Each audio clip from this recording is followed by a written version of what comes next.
Good evening, everyone. My name is Daphna Rabinovich, and on behalf of the Giller Foundation, it's my pleasure to welcome you to tonight's book club. This is our 11th book club, and we have two more. Unfortunately, we had to cancel one, but we do have two more to go, so it's very exciting. Please make sure to have your Zoom on a side-by-side view for the best possible experience, and it is my profound pleasure tonight to introduce you to our interviewer, Eric Dupont. Eric was born in Amqui, Quebec in 1970. He left his native Gaspé Peninsula at age 16 for Austria and other faraway locales, returning to Quebec in 2003 to accept a position as faculty lecturer in translation at the McGill University School of Continuing Studies. His fourth novel, La fiancée américaine, released in 2012, won the Prix de Librairie de Québec and the Prix littéraire des collégiennes. The English translation, Songs for the Cold of Heart, translated by Peter McCambridge, was shortlisted for the Scotiabank Giller Prize in 2018 and subsequently published by HarperCollins USA under the title The American Fiancée. La Route de Lila hit the bookshelves that same year, whisking readers away on a horticultural road trip from Brazil to Montreal and beyond. Tonight, Eric will be interviewing André Narbonne, author of the 2022 long-listed and wonderful novel, Lucien Olivia. Please feel free to submit your questions using the Q&A button at the bottom of your screen. And without further ado, please join me in welcoming Eric and André. Thank you very much, Daphna. I had forgotten to unmute myself. Unforgivable at this stage. Hello, André. I would like to introduce you by reading your bio, the same way that Daphna just read mine, for all our listeners listeners who do not know you already. Have a better picture of who you are. André Narbonne is the father of 4 children and the author of 3 books. He teaches at the University of Windsor, where he is the reviews editor for the Windsor Review. His critical and creative writing has seen publication in nearly 100 North American journals, been anthologized in Best Canadian Stories, and won the Atlantic Writing Competition, the Free Fall Prose Contest, and the David Adams Richards Prize. A short story collection, 12 Miles to Midnight, was a finalist with the Danutaglid Literary Award. A poetry collection, You Were Here, was published by Flat Singles Press in 2016, and his first novel, Lucien Olivia, was published with Black Moss Press in 2022. And André, you were longlisted for the Scotiabank Giller Prize, were you? That's right. Thank you so much. How did that make you feel? The first novel you wrote, it was your first novel who was longlisted. It's my first novel. It's a very humbling experience. Very, very happy. It's one of those things that I can say there's no bad side to it. It's all very positive. Yes. Yes, I think you're right. I don't see anything negative in being longlisted or shortlisted with by the Scotiabank Giller Prize, and it will keep on giving, believe me. So I wanted to ask you a first question about your narrator in Lucien Olivia. By the way, I really liked the story. I thought it was almost like not a romantic thriller, but I haven't found the expression to describe it. It is almost like the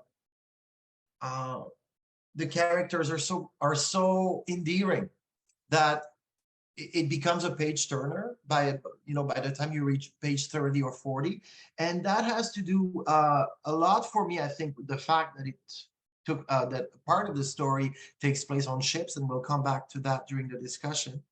By the way, for our listeners, there will be a Q&A at around 7:40. So we'll open for questions at 7:40 if you want to ask our guest, André Narbonne, questions. But before we move on to that, I'd like you to talk more about your book. Your narrator, Lucien, is an engine mechanic on ships. and he is also hugely popular with women. Tell us more about Lucien and yourself, and tell us more also about the women who like him. Well, Lucien is a sailor. He's 30 years old. He's been at sea as an engineer for 10 years. And he has a fairly sophisticated view of sailing from the fact that he has sailed for so long. He did not get into sailing out of the romance of it. He got into sailing specifically because he was enamored of large engines. And he thought the largest engines he could find would be at sea. So he's sort of an accidental sailor. He doesn't have a lot of the romantic ideas, romantic notions that other sailors have. The women who like him are intellectual, they're self-willed, and I think that's why they like him. Lucien is the strangest person in the book, as you would expect from a protagonist. I think that in any book that I can mention, the protagonist is, in the world of the book, the most unusual character. Whether it's Atticus Finch or Gregor Samsa, it's still, in the world of the book, might be normal to us, but in the world of the book is a bit off. And Lucien is off. He's somebody who comes in at certain times. He's in town for about a month at a time when he's on vacation. And his habits are the habits of sort of an intellectual outsider. He'll sit in bars and read. He'll go to the art gallery and look at one piece of art and then leave. He looks at it for about 20 minutes. That's right, yes. And then he leaves, yeah. Then he leaves. That comes up in the first pages of the book. You immediately like, I immediately liked him just because of that habit he has to go to art galleries to look at one picture only and get out. I'd like you to say a little more about the women there. You said they were intellectuals. They are some of the women who hang out with him in these bars, because he's not always sitting alone reading. Sometimes there are three women in his life that have a certain importance: Sylvia, Kathy, and Olivia. And Kathy describes herself as, and I'm going to say a bad word here, I don't care about that. I'm quoting her. Think of me as an action girl. She wiggled her ass, a C word who knows her cunt. What cunt tells me is you need someone else. Actually, that's coming from Sartre. Even Olivia would be better than me. We know that Lucien will end up dating Olivia. Why did you want to characterize Kathy, or to give Kathy this sort of personality from you that we get from what I just read from her talking? Well, there are three principal women in the book, as you say. There is Sylvia, who is very composed, somewhat conservative. There is Olivia, who is independent, fiercely independent. And there is Kathy, who is more, I don't know, luxuriating in life. The person who he associates with tourism, and who associates herself with tourism. The idea that we're just visiting, we're just seeing things. We're not really rooted in things. Sylvia is definitely rooted in family and with her her love for Lucien, and that grows with Olivia as well. What these three women share in common is that they're all taking the same classes. They're all in philosophy, and that is something that Lucien knows nothing about as a sailor. He's a reader. He's rather self-taught in things, just from his reading. But he associates Dalhousie University, where they go to school, with middle-class feats. We haven't talked about the 80s yet, but before we talk about that, I would like you to just for the listeners to have just an idea of the how your text sounds, to read from page 46, the excerpt that we identified a little earlier, on page 46, and I will have a few questions about some of the expressions that you use in that excerpt, please. Okay. So this passage happens as after Lucien has consummated his relationship with Olivia. He's at sea, he's missing her, he knows that this is important, and he's finally going to get news that he's going on leave. Canada bound the next day, the chief tells Lucien he's received word from head office that his relief is hired. He'll be on the dock at the next port or maybe in the canal, depending on where the contract takes them. Time drops off a cliff. Lucien is impatient with simple tasks, hardly speaking with the crew. Over 3 years working together, he's developed a work rhythm with John, who recognizes the signs of his abandonment when he sees Lucien staring blankly at the control console, a bank of 23 sightless brass gauges staring back. You've got it something terrible, he says.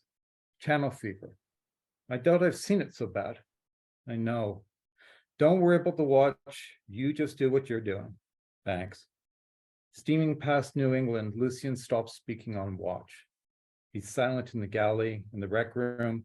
At the mouth of the St. Lawrence, John has had enough. You're killing me. I don't care what. Say something. What are you thinking about? And I'm thinking about the Halifax explosion. Do you know about that? It was 1917.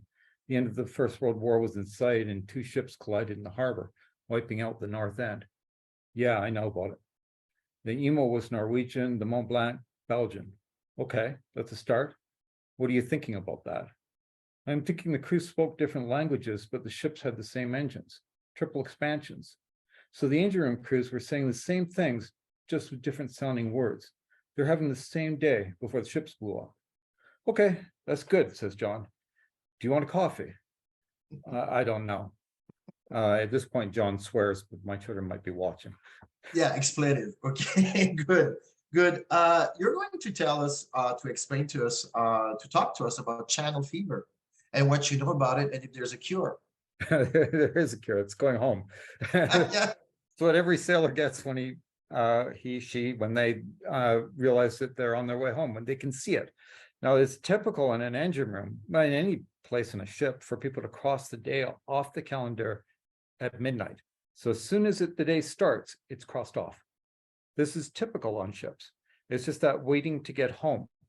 And when you finally learn after 3 months at sea that you're going to go back, it's very difficult to engage just with the sheer difficultness of that world on the ship.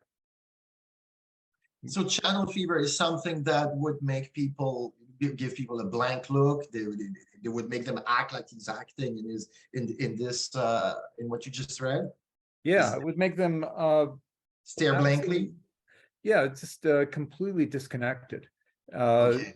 I mean, if you can imagine the madness of a passionate love and thinking you're going to see this person that you love next week, it's kind of like that. It's the only thing you're thinking about. Everything else is secondary. I see. It's going home.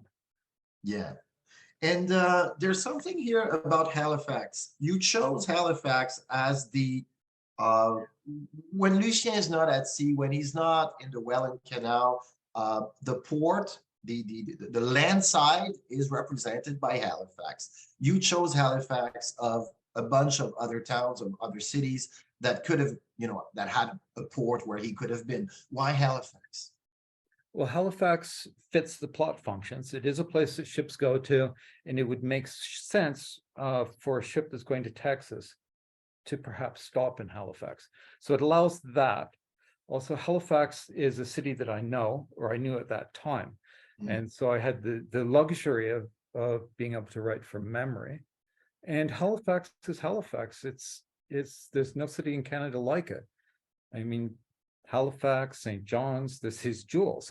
And I'm not dismissing other cities, but this is a city that has a personality, and it's a city in which the identity of the sea was central, less so now. I mean, now it's the romance of the sea, sure, but not the actual sailing life, I wouldn't say. That's pretty much gone away, to a large extent, not completely.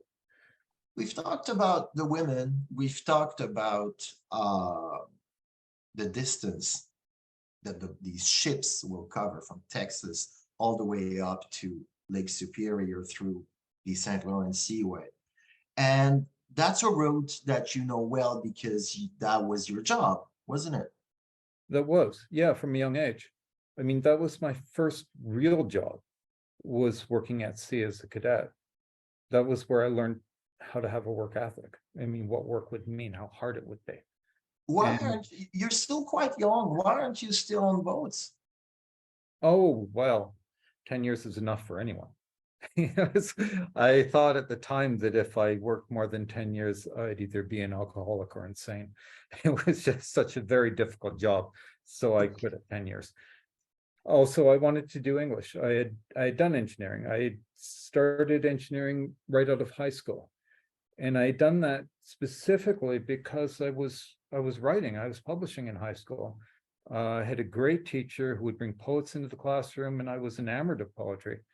Penn Kemp, Ontario poet, she came into my classroom, and then I wanted to write poetry. And I thought, I can't just write poetry. I mean, what will I eat? And I didn't know anything about engineering, so I thought, well, I'll do this. I'll be broad-minded about things. And after 10 years, I went back to English. All right. So we've talked about the women, we've talked about the distance that that you take us along to the voyage that you embark on when you read this book. Let's talk about time, because I have the feeling that in this book, in your novel, the 1980s are the third, or are the third character, or it's one of the characters anyways. Two questions for you. Is the story of Lucien Olivia possible at all after the 1980s? No, Why not? the same reason Tess of the Dubervilles wouldn't be possible. In fact, they have the same plot problem with letters. Yeah, mass communication has changed it.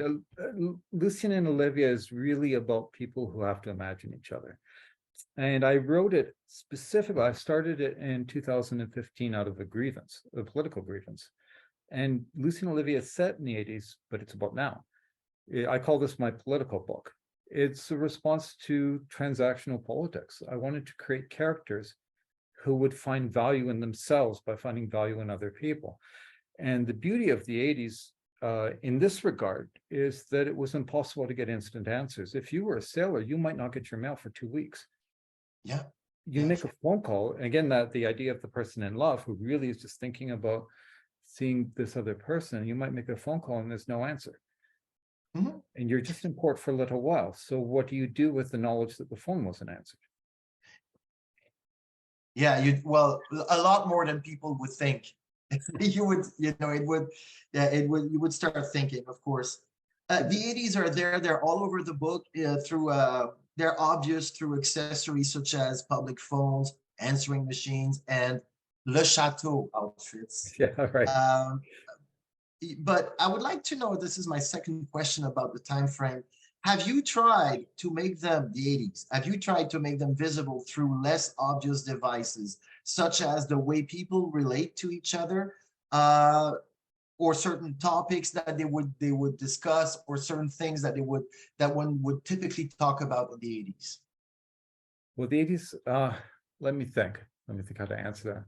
When I was sailing, is just to introduce this answer, I was in port, I was in Halifax, as a matter of fact, and I was watching a show on TV, and there were these rock stars playing. I thought, these are really good rock stars. Imagine all these people together, Eric Clapton, and Queen is playing, and it was Live Aid. I didn't know anything about it. I walked to a TV set and watched this, and I didn't see any of the lead up to it. Everybody knew what Live Aid was, that it was this colossal thing. I just saw the event. It was sort of detached from everything else until later I read up on it. And there's a picture of me from the time reading Rolling Stone magazine about Live Aid. Funny what it was that I was watching.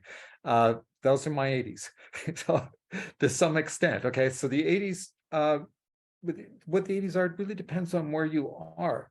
Now, I myself am not nostalgic about the 80s. I don't think that the 80s, well, it's hard to be nostalgic about something that you were in your 20s for. If I were to be nostalgic, I'd be nostalgic about the 60s. I was 7 when the 60s ended. And so my 60s doesn't include any political assassinations. It doesn't include the Watts riots. It just includes, it's this small town, Beamsville, Ontario, and it's that. Now, my 80s is much more, more knowledgeable, and I was voting in the 80s, so I'm responsible for some of that. So the 80s for me are a time, they're interesting in the sense of what we believed and, you know, what was false. I'm interested in that. I'm interested in how people have changed from what they believed in the 80s, my friends. Well, some of them have become quite different politically, become more conservative in other ways. One thing I remember about the 80s, and maybe this will make me sound like a fogey, but the 80s were a time in my memory when people actively tried to be interesting. If you're holding a conversation with the person would try to be interesting. That's my memory of it. And it might just be the memory of a 20-year-old talking to 20-year-olds. Do you think it, you know, I'm just giving you this as a suggestion, maybe it's because you found them interesting and you've lost interest, but it's I don't want to contradict you on that, but or did you get used, or did you get used to their way of becoming interesting or making themselves interesting? Well, they could, I'm not sure. I do know that I find people, I'll talk to them and I'll think, oh, this is a throwback. You're so interesting. Like, you want me to be interested in what you're saying. You're not guarded in the way that I think people have become. The next question I wanted to ask you is a little more philosophical or mathematical. Imagine your book is a triangle, and it has, of course, 3 points, and one angle is represented by time, the other angle is represented by distance, and the third angle will be represented by love. Okay? Just love, no matter how you define it, just as the concept love. Question is, what are the effects of time and distance on love? What does your experience as a sailor tell you about the effects of time and distance on love? Well, you should spend love with the people, your love on the people you love. You should be with them. So time and distance is detrimental to that, but it's very positive in other ways. It allows you to evaluate and forces you to evaluate things. If you're introspective, then time and distance can be quite positive factors. You said earlier that the 80s forced people to imagine each other. People who loved each other, they would be separated by distance, by time, and they would be forced to imagine each other in a way that we do not, that we don't do that now. We have FaceTime, we have WhatsApp, we call each other. Is love different now that we cannot imagine each other? Well, I would have to ask my students. I'm very happily married, so it's a different love. I don't know how they negotiate that. I imagine that it comes with such great complexities. The fact that they have information all the time. And what do you make of that? Somebody once said to me that the problem now is that we're bombarded with answers and we don't know how to ask questions. And it's questions that would shape the answers. And I think that might be the problem that young lovers face now. Also, yeah, so many answers, so few questions. All the time. You can. Yeah. I've been Googled in class when I was lecturing. Yeah. There's this great Belgian singer, francophone, Jacques Brel, he did his career more in France and around the world, of course. He spoke a lot about the sea, about men at sea and the seaside.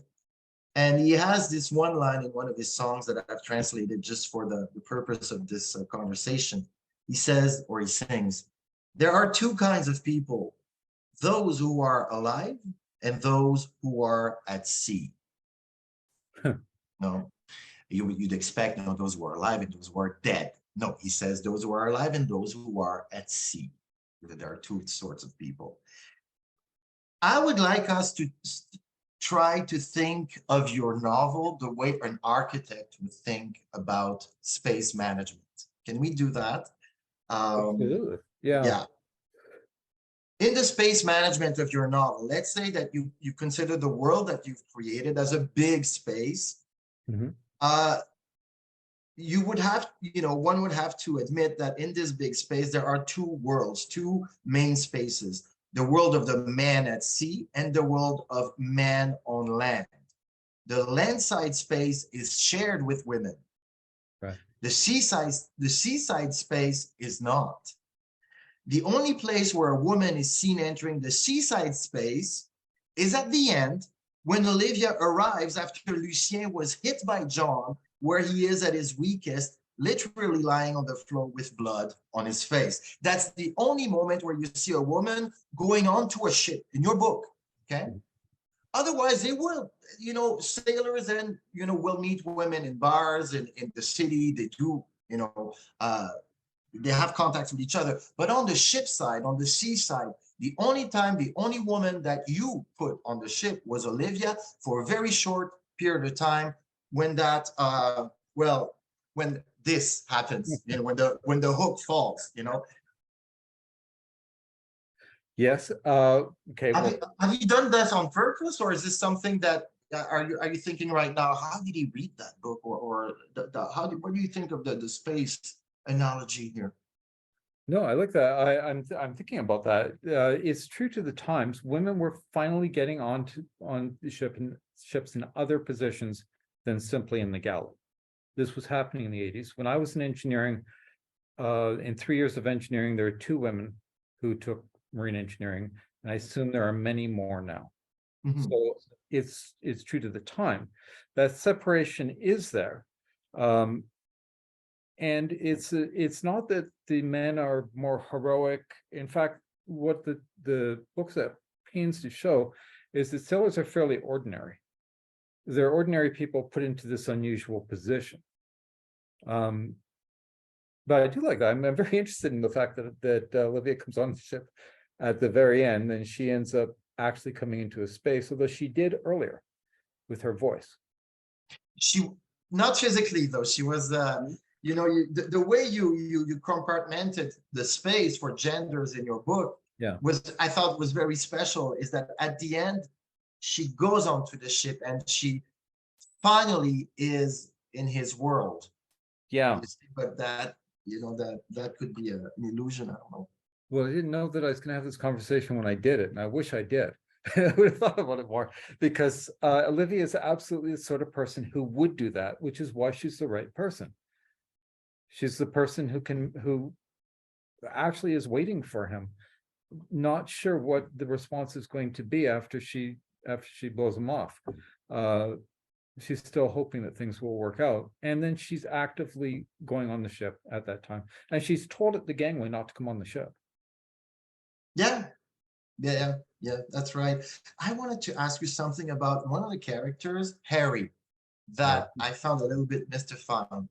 Harry is younger than Lucien. He is an apprentice. He's a new sailor. Yeah. Do you want to tell us more about him and why? I sort of felt sad for him. I felt sorry for him at some points, because I had the feeling that Lucien was not treating him correctly. Or am I right or wrong? Or Well, Lucien treated him as sailors do. Okay, so there was that part where Harry tries to exchange phone numbers, and Lucien very coldly says, "No, you don't do that at sea. We'll never see each other again," because Lucien knows it's going to be 2 or 3 letters, and then it'll just come to nothing. Well, that happened to me on my first ship. On my first ever ship, the AS Glossbrenner, I was 18 years old, and at the end of the summer, I had lots of friends on the ship, and I went to one of the deckhands and I asked for his address, and he turned me down. He said, "No, we don't do that." And that shaped the way I thought about things from that point on. It was really interesting to me, the fact that the friendships are really quite immediate, and they're deep. They can be very, very deep, but they're immediate. So when he does that, I don't see Lucien being bad, although Olivia does. Olivia's like, "Yeah, I knew that about you." Harry is the sort of person you find who's just found himself in the wrong place, but he's very smart. He's great with argument. He's just not supposed to be there, and Lucien is taking care of him. He's looking after him. Everybody else has kicked him off their watch, and Harry has kept him. And he realizes there's no point teaching him engineering. I'll teach him how to drink. So there's this friendship that he's given him, and they're seeing the world together. And there's that, I hope, there's that happiness that you feel when Harry shows up in Halifax at the door, and there he is, and all was forgiven. Yeah. Yeah, true. No, they're in good. They are in good relation at the end of the book. Harry is the Sancho Panza to the Don Quixote, in a sense. He's the ballet man who goes Yeah. around looking for some sort of pleasant thing, whereas Lucien, sorry, it keeps reasoning things out. Okay, I see. So the way Lucien tells Harry, you know, you're not supposed to ask me for my phone number. We don't do this. It is not a way to keep the boundaries clear between, you know, certain worlds that are not supposed to communicate that much. Or it reminded me also of the way inmates would Yeah. would Right. talk to each other. Well, Lucien is still trying to teach Harry when he does this. And Lucien is losing something there too, because that's a very good friendship. Mhm. There's something that I wanted to ask you about Olivia. At the very beginning on page 5, she says something at the airport. She says something to Lucien. Quote, I want you to promise, she said at the last call for his flight, as the last call for his flight was announced, that for as long as we're doing whatever we're doing, you won't tell me you love me. Don't write it in a letter, unquote. She comes off as a little bit cold when she says that. She has reason. Okay, Why? their romances happen very fast, at a blinding speed that would put Jane Austen in their dust. And she has had a very bad experience in her last relationship. So she just wants to see it shown rather than spoken. That's her idea. So she's thinking it out too. She's a lot like Lucien in that sense. You know, she's constantly sort of, I don't know, just gauging things. I see. Do you should I ask you the question? Should we talk about abortion in the 80s? Sure, yeah. It was something, it was one of the devices that I found. It might be, this is totally subjective because I'm from Quebec, and the 80s, especially the end of the 80s, were marked by this debate. The Chantal Daigle story, I don't know if you remember her. It was a young woman who had to go to the Supreme Court to get the right to have an abortion. It was one of these causes célèbres of the 80s. And of course, it made the topic of abortion something that everybody talked about, at least in Quebec, at the end of the 80s. Has this conversation been exhausted in the 80s? And if not, why did you want to bring it back to fiction, to contemporary fiction? Well, I knew nothing about Roe versus Wade. I mean, I knew nothing about what would happen with that. What I wanted was somebody who was struggling with choices at a time when she would be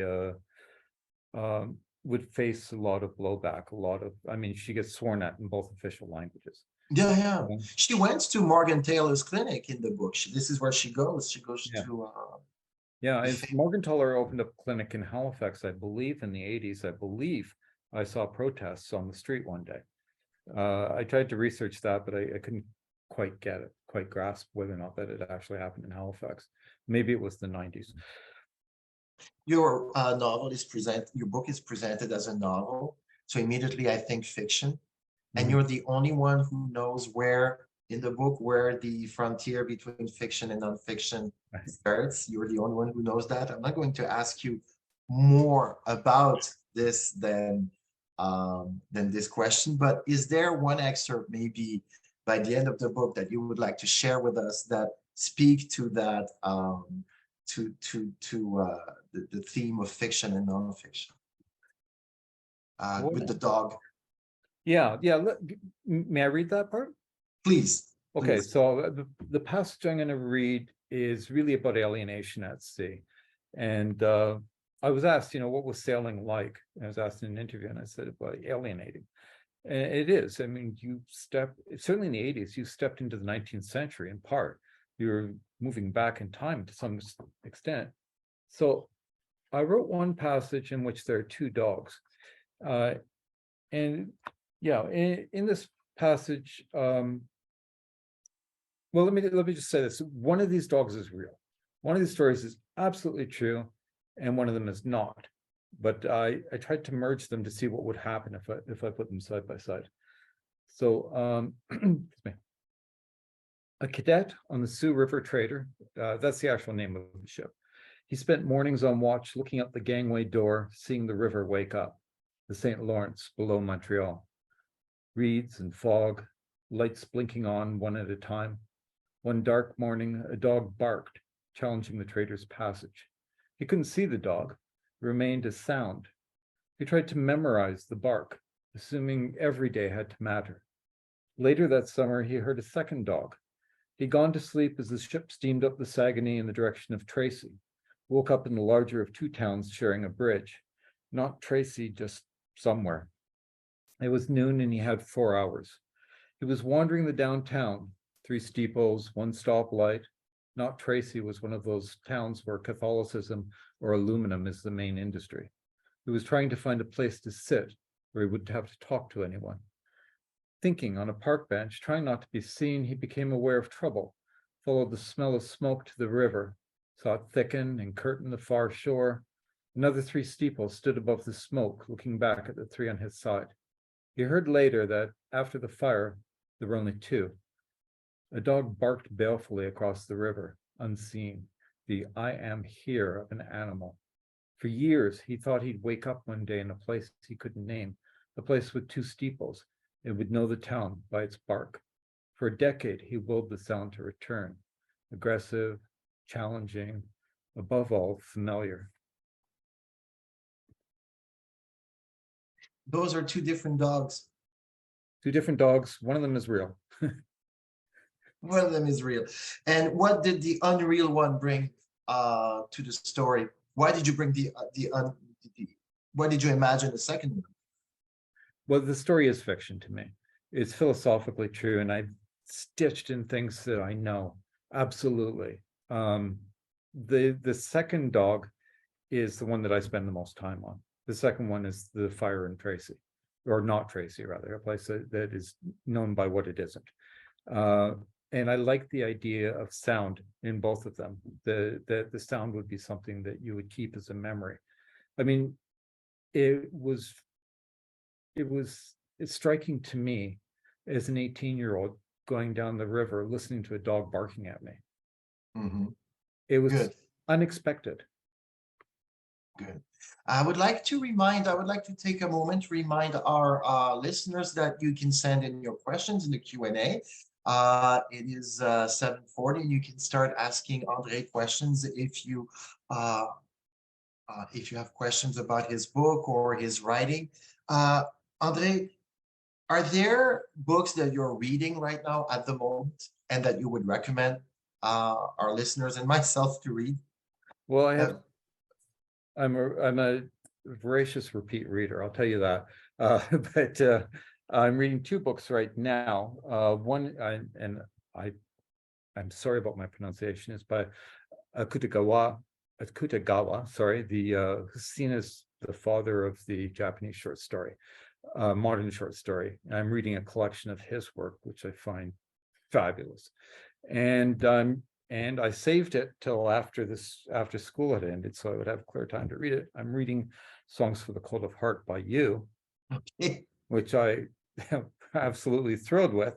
I should tell you, when I was growing up in Northern Ontario, like from the age of 11 to 16, I lived in a mining town, went to school in Red Lake, and I read constantly, and I always asked for books for gifts.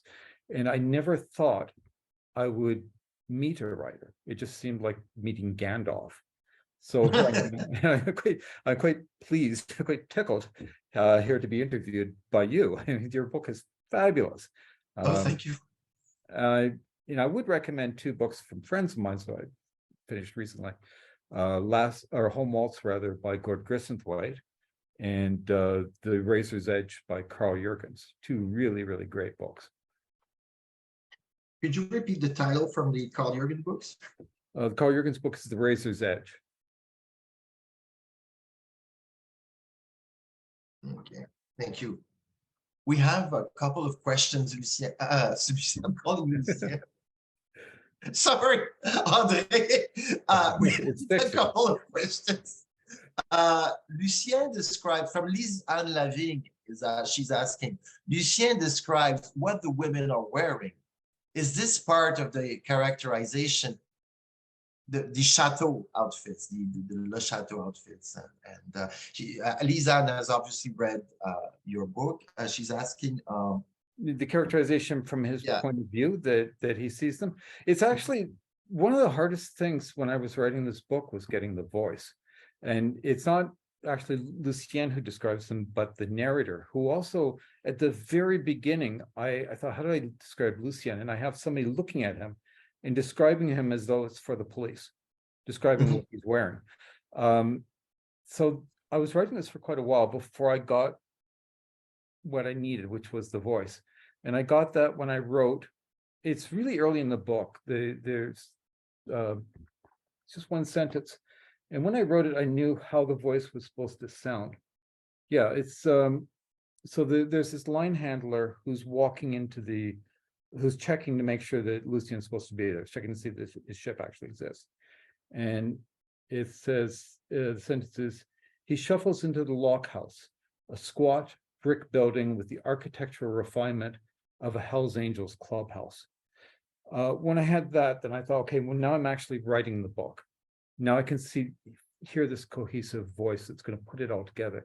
So a lot of the descriptions of what the women are wearing are from Lucien's, focalized through Lucien, but they're the narrators, they're curbed by the narrator's occasional ironies. Yes, thank you. From someone who didn't leave a name. I assume you're still writing. Two questions. What are you working on now? And does the fact that you were longlisted for the Giller change the way you write now? Changes the way you write now? To answer the second question first, it doesn't. Age changes the way I write, but Lucien Olivia, I spent 5 years writing. And it was my political book against transactional way of dealing with people, of viewing people. I just finished a novel that I spent 20 years on, so it predates Lucien Olivia. It starts at the beginning of the Boer War and finishes in 1951 in Winnipeg. So very different, and I wouldn't call it political at all. It's more about life itself. I see. Yeah, I think that the Giller long list gives me the confidence to try things, perhaps. Thank I you. feel that I'll get a reading. We were talking just 2 minutes ago about characterization, about description of the characters. And now somebody's asking a question about the fiction, nonfiction, how much is fact and what percentage is fact, what percentage is not, is, alternative truth, or let's say. But before you answer that, it would be interesting to look at some facts from the past, because you did send us some pictures of you when you were a sailor on these boats, on these ships, sorry.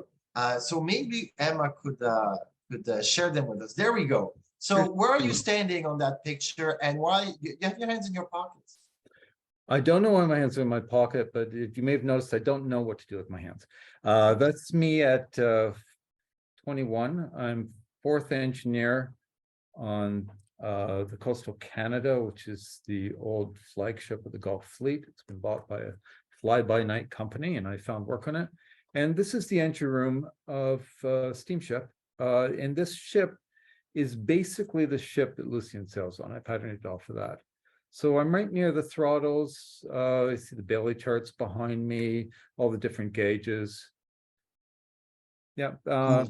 I'm looking pretty clean, actually. You mean that there, there were some times where you were not that clean, or you I was mostly not that clean, yeah. Yeah. good, good. And on the next picture, Emma, please. So where is this? I asked myself for that. Was this the Niagara Escarpment? Where is this?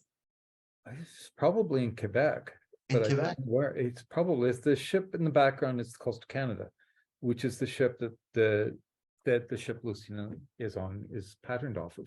And I lived on that ship for 3.5 years, and that's me again. If you can imagine an engineer looking that young. But you're older there than on the first picture. How old are you on that one? I don't think so. If I am, it's just 1 year. It's Okay. all around the same period. Okay, good. And there was a third one, I believe, Emma. There you go. And that's in the ship. That's in, where is this taken? That's the same ship. This is taken in Texas. So as to, the truth or the fiction parts, Lucien's ship goes to Texas, and I could write about that because I'd been there. And basically what he sees on the way, the flying fish that land and sizzle on the deck, that is true to my experience, but the characters and the conversations they're having is not. But they're all probable. They're all likely conversations that could happen. So this is, yeah, I don't know if you can see how dirty I am in this, but those coveralls are really, really dirty. The overalls are very dirty. Yeah, that's true. It's all oil, I guess. Yeah, this is January, and we got to Texas, and it was so hot, and the people tying up the ship were wearing parkas, and I'm not cold at all in this picture. I'm very hot. Okay. Okay, good. This is not a question here. This is from Alison Moore Smith.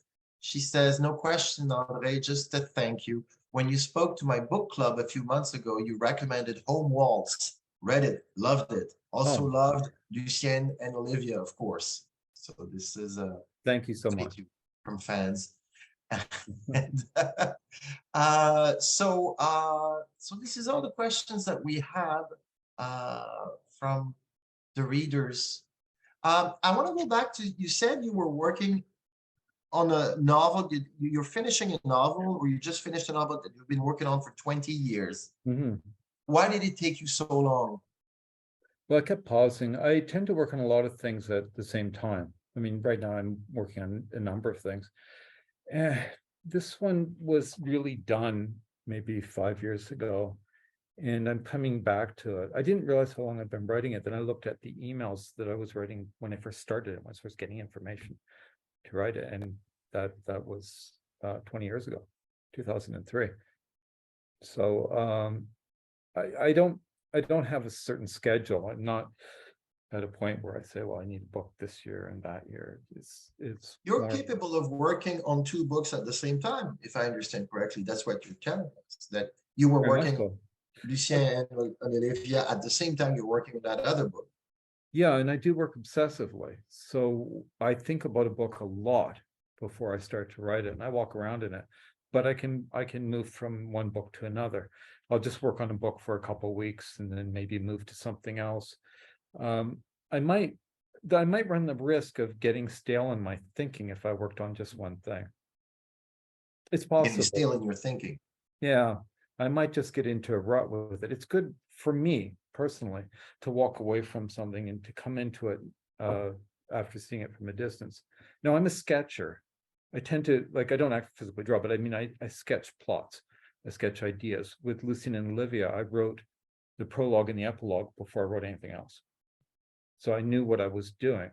So I'm not really going to lose things by walking away. I'm just going to bring a new energy to it and possibly new insights looking at it. I see. And that book that you just finished, now what I really liked about Lucien and Olivia is that the group of characters was well contained. You had you had Olivia and Lucien, of course, but there were not too many secondary characters that would have been just interference or just noise. You've limited yourself to a small group of people for Lucien and Olivia. Is it the same economy in that other book you just finished? Oh, Or is this some? the other book is more than twice as long, and it follows really 6 people. It follows them to. It's not a Russian novel by any means. It doesn't expand in that sense. Lucien and Olivia, when I was thinking about it, I was thinking about it as a kind of Fabergé egg. I just wanted to put everything in the right place. I was trying to build this particular object. Oh, I see. Okay. And I'm not doing that with the other one. The other one, like a novel, tends to be about time. Lucien Olivia is about 6 months. It's very packed what happens in that 6 months. The Whereas- names of the chapters bear names of months, from Yeah. January to August. That's right. Yeah. Well, it begins with the statement about time. 6 months later, a hook fell from the sky. Yeah. So you know how it's going to end at the beginning. That's I always loved love story where it begins with, what can you say about a 24-year-old girl who died? That she loved the Beatles, Beethoven, Bach, and me, but not in that order. Something to that effect. And I thought, this is really great. Good. I personally hate when people ask me this question because I never feel like I can give a satisfactory answer. But who do you think you were influenced by, or do you think you are influenced by other writers, or is there one source that you wouldn't mind sharing with us, something that you admire that you try to reproduce in your writing? Yeah, well, I know that I'll regret whatever I answer later. I'll think, oh, I should have said this instead. But I read a lot of journals, and a lot of the people who influence me, I don't know. I read things. I'm a bit of a barracuda. If it's shiny, I look at it. And I prided myself in my undergrad as being able to learn off of anyone.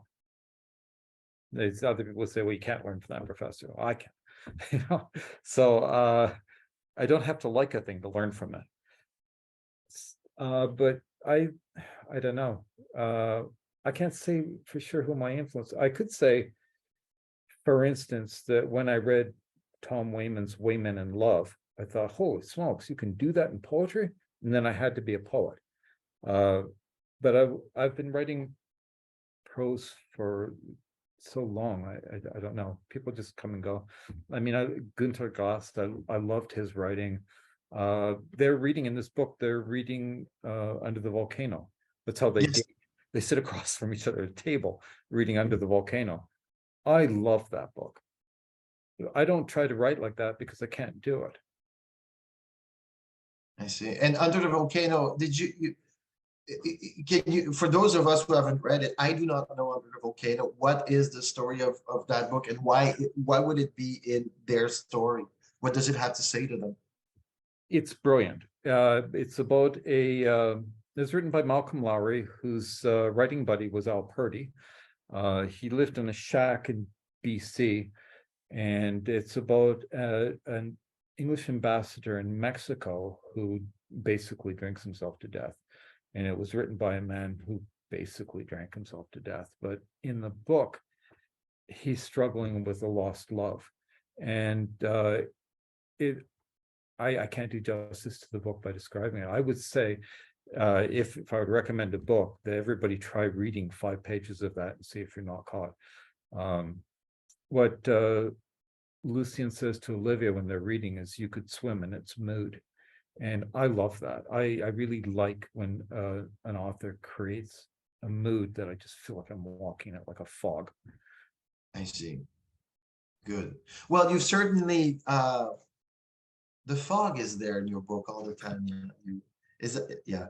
No, I got hooked as soon as I realized that it was taking place on ships, and that they were in St. Catharines in the locks. That I don't know, it's a place. I was trying to explain to someone the other day that I felt emotional from crossing the Welland Canal over a bridge in a car. Yeah. Is this something that only Canadians feel? I don't know. I decided when I became a sailor, I was in my dad's car, and here I was writing poetry, and we're stopped at Lock 1, and I saw the bridge go up, ship going, anything. I thought, I don't know how any of this stuff works. I need to find out. And I thought that sailors were very special too. I thought that here are these separatists in a way. They're separate from the rest of the world. Not really living a double life, but leading a life that most people know half of, even their friends. And I was drawn to it, absolutely. Now, one of my older brothers is a sailor. In fact, he was chief engineer on the Blue Nose for a while, but I followed in his footsteps. And he was telling me that phone booth at Lock 1 is where more breakups have happened than any other phone booth in Canada. Now, you stayed only for a few years on the ships. You stayed for a decade, you said? Yeah. Some people stay for 30, 40 years on ships. They do. Do they? Yeah, oh yeah, absolutely. Yeah. But I never met a sailor who didn't want to be in port rather than at sea. Okay. And yeah, that comes up in the book a few times. Yeah, well, my sailors, when they reminisce about the sea, they talk about the first time they threw up at sea or bad cab rides. Okay, saying the part of what's fiction and what's real. All of those cab rides I describe are real. They happened to me. The man who blew up a bridge with a fake bomb. Okay, I'm in a car with a maniac. How do I tell? Yeah, how do you tell him? Look, so this is the time. The time is running out for this conversation. I wish we had more time, to go into some of the conversations that some of your characters had, especially about free trade and other topics that I thought had died in the 80s, but that you brilliantly brought back to my attention. Thank you very much for talking with us tonight, André. And of course, you don't have a title for that book, or even, no, you don't. I'm not going to ask you that. The title, sorry? The next book. You don't have a title yet. Yeah, it has a title, but I don't know that I'll be allowed to keep it. It's Those Are Pearls. That's it. Those are pearls? Yep, it's a line from Shakespeare. Those are pearls. Yeah, Ariel says it. Suffering a sea change. Took it down. Okay, wrote it down. Hey, Daphne. So thank you very much. So much, both Eric and André, and thank you all for joining us this evening, or if you're out on the West Coast this afternoon. I hope you enjoyed hearing both from André and Eric, and it was so fascinating to hear all about the different lives, actually, really, really different lives that you've led, André. Please join us on June 27th, when Joshua Whitehead will be interviewing Connor Kerr about his latest novel, Avenue of Champions. This particular interview that you've heard tonight will be available on our YouTube channel during the next couple of days. And please don't forget to sign up for our next one at the end of the month. And please visit our website for that as well, and any more book clubs that we intend to have, plus a power panel on June 7th, which will be phenomenal. So thank you so much, and good night.